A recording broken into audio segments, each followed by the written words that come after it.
C'est quand j'ai vu un voisin souder, c'est la lumière. C'est ça qui m'a attiré comme un gosse, c'est la lumière. Il doit penser plus qu'il ne faisait auparavant. Auparavant, c'était quelqu'un où on pouvait dire que c'était l'apprentissage du geste. Et ça se limitait un petit peu là. Maintenant, c'est plus que ça, quoi.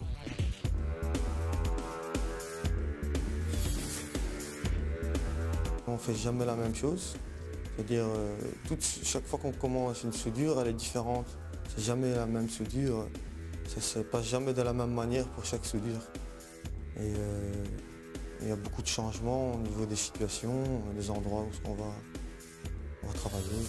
Et je crois que c'est un métier de passion parce que finalement, vu maintenant la place qui est prise des nouvelles technologies, c'est quelqu'un qui doit toujours se remettre en question. Au niveau professionnel, c'est déjà plus intéressant.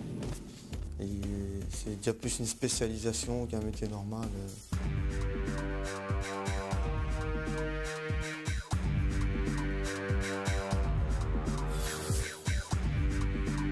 L'élève doit être amené à pouvoir lire un plan, interpréter un plan, choisir lui-même le procédé de soudage en fonction du matériau à souder,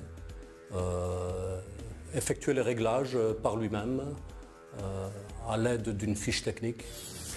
Je ne vais pas dire que c'est inné, mais bon, il y en a qui peuvent essayer de souder pendant toute une journée, ils ne comprendront jamais exactement le principe, quoi, le procédé.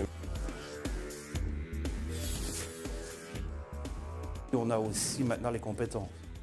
Les compétences, ça veut dire que l'élève maintenant, il doit faire preuve de savoir plus savoir-faire. Et le troisième, c'est le savoir-être. Donc ça, en termes de compétences, c'est tout nouveau, y compris pour les profs et les élèves, quoi.